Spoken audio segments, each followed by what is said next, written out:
اعوذ باللہ من الشیطان اللعین الرجیم، بسم اللہ الرحمن الرحیم۔ دور نجف کی فضیلت۔ یہ پتھر سفید رنگ کا بلوری چمکدار ہوتا ہے، نجف اشرف میں پایا جاتا ہے، جو مقام عرف عام میں داخلی نجف ہے۔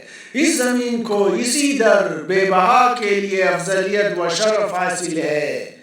اس کی فضیلت کتب میں بہت مندرج ہے۔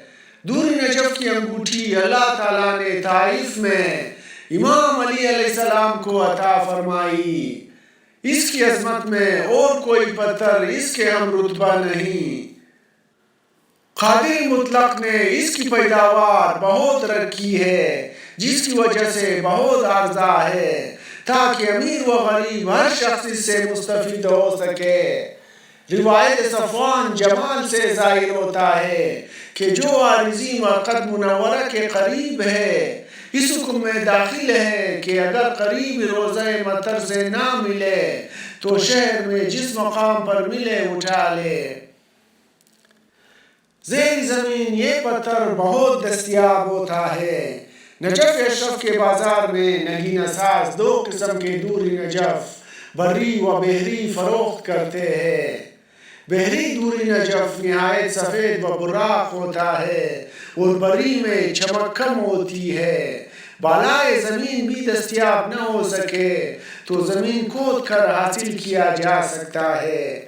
یہ بلوری سخت اور اعلیٰ قسم کا ہے۔ بسند معتبر مفضل ابن عمرو سے منقول ہے کہ میں ایک دن حضرت امام جعفر صادق علیہ السلام کی خدمت میں دوری نجف کی انگوٹھی پہنے ہوئے گیا۔ حضرت نے فرمایا کہ اے مفضل، اس نگینے کے دیکھنے سے مومنین و مومنات کو خوشی حاصل ہوتی ہے اور ان کی آنکھوں کا درد دور ہوتا ہے۔ دوری نجف کو اللہ تعالیٰ نے نجف اشرف میں پیدا کرتا ہے۔ جو شخص اس کو ہاتھ میں پہنے تو اللہ تعالیٰ ہر نگاہ کے بدلے میں جو اس پر کی جائے زیارت، حج اور عمرہ کا ثواب اس کے نامہ اعمال میں لکھے گا۔ اس کا ثواب انبیاء اور صالحین کے برابر ہوگا۔ اور اگر اللہ تعالیٰ ہمارے شیعوں پر رحم نہ کرتا تو دور نجف کا ایک ایک نگینہ بڑی بڑی قیمتیں رکھتا، لیکن اللہ تعالیٰ نے ان کے لیے یہ نگینے سستے کر دیے کہ غریب و امیر سب پہن سکے۔ ماشاءاللہ۔